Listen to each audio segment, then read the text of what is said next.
राधे राधे दोस्तों, आप सभी का स्वागत है हमारे चैनल पर। और आज सावन का पहला दिन है, तो मैं आप सभी के लिए लेकर आई हूँ शिव जी की एक मन छू जाने वाली कहानी। तो चलिए बिना किसी देरी के शुरू करते हैं अपने यह वीडियो। एक साहूकार था जो भगवान शिव का अन्य भक्त था। उसके पास धन धान्य किसी भी चीज़ की कमी नहीं थी, लेकिन उसकी कोई संतान नहीं थी और वह इस कामना को लेकर रोज शिव जी के मंदिर जाकर दीपक जलाता था। उसके इस भक्ति भाव को देखकर एक दिन माता पार्वती ने शिव जी से कहा कि प्रभु, यह साहूकार आपका अन्य भक्त है, इसको किसी बात का कष्ट है तो आपको उसको अवश्य दूर करना चाहिए। शिव जी बोले कि हे पार्वती, इस साहूकार के पास पुत्र नहीं है, यह इसी से दुखी रहता है। माता पार्वती कहती है कि ईश्वर कृपा करके इस पुत्र प्रदान दे दीजिए।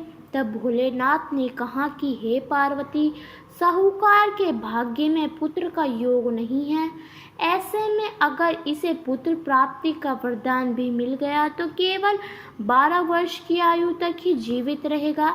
यह सुनने के बाद भी माता पार्वती ने कहा कि हे प्रभु, आपको इस साहूकार को पुत्र का वर देना ही होगा, अन्यथा भक्त क्यों आपकी सेवा पूजा करेंगे।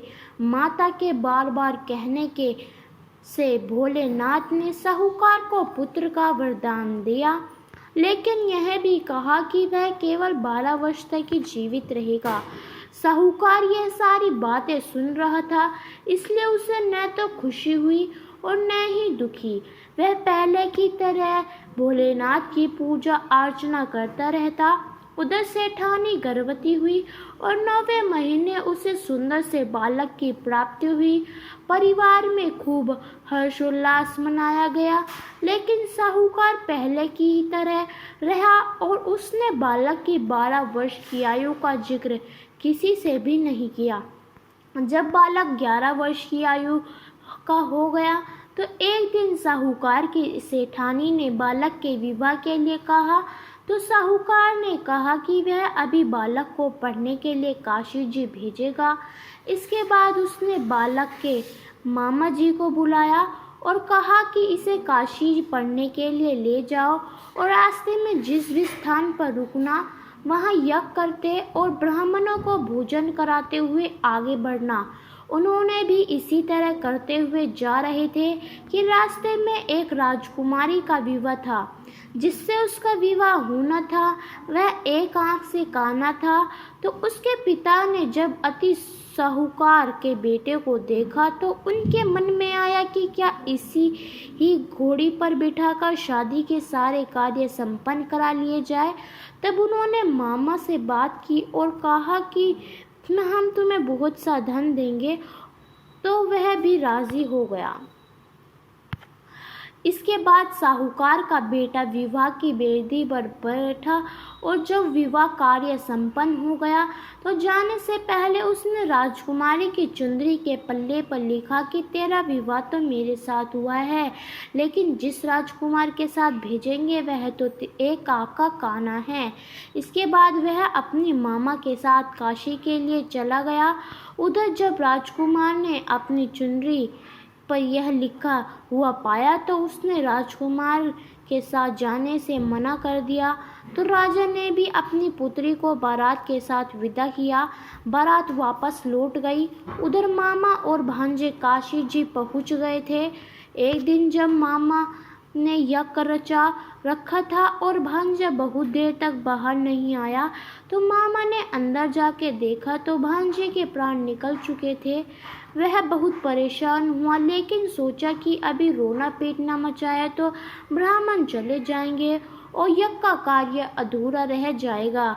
जब यह यज्ञ संपन्न हुआ तो मामा ने रोना धोना पीटना शुरू किया।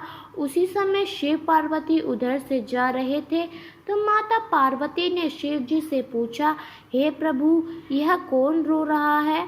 तभी उन्हें पता चलता है कि यह तो भोलेनाथ के आशीर्वाद से जन्मा साहूकार का पुत्र है। तब माता पार्वती कहती है कि हे स्वामी, इसे जीवित कर दे, अन्यथा रोते रोते इसके माता पिता के प्राण निकल जाएंगे। तब भोलेनाथ ने कहा कि हे पार्वती, इसकी आयु इतनी ही थी सो वह भोग चुका, लेकिन माँ के बार बार आग्रह करने पर भोलेनाथ ने उसे जीवित कर दिया। लड़का ओम नमः शिवाय करता हुआ जी बैठ उठा और मामा भांजे दोनों ने ईश्वर को धन्यवाद दिया और अपनी नगरी की ओर लौटे। रास्ते में वही नगर पड़ा और राजकुमारी ने उन्हें पहचान लिया। तब राजा ने राजकुमारी को साहूकार के बेटे के साथ बहुत से सारे धन देकर विदा किया। उधर साहूकार और उसकी पत्नी छत पर बैठे थे। उन्होंने यह प्रण रखा था कि यदि उसका पुत्र सकुशल ना लौटा तो वह छत से कूदकर अपने प्राण त्याग देंगे। तभी लड़के के मामा ने आकर साहूकार के बेटे और बहू के आने का समाचार सुनाया, लेकिन वे नहीं माने तो मामा ने स्पष्ट कहा। तब दोनों को विश्वास हो गया और दोनों ने अपने बेटे बहू का स्वागत किया। उसी रात साहूकार को स्वप्न में शिवजी ने दर्शन दिए और कहा कि तुम्हारे पूजन से मैं प्रसन्न हुआ। इसी प्रकार से जो भी व्यक्ति इस कथा को पढ़ेगा या सुनेगा उसके समस्त दुख दूर हो जाएंगे और मनवांछित फल सभी कामनाओं की पूर्ति होगी। तो ये थी हमारी पहले सावन के दिन की शिव जी की कहानी। आपको यह कहानी कैसी लगी हमें कमेंट कर ज़रूर बताएं और आपको ये वीडियो कैसी लग रही है हमारे कमेंट बॉक्स में हमें लिखकर ज़रूर बताएं और अंत तक हमारे साथ बने रहने के लिए आप सभी का बहुत बहुत धन्यवाद। मिलते हैं एक और अपनी नई कहानी के साथ।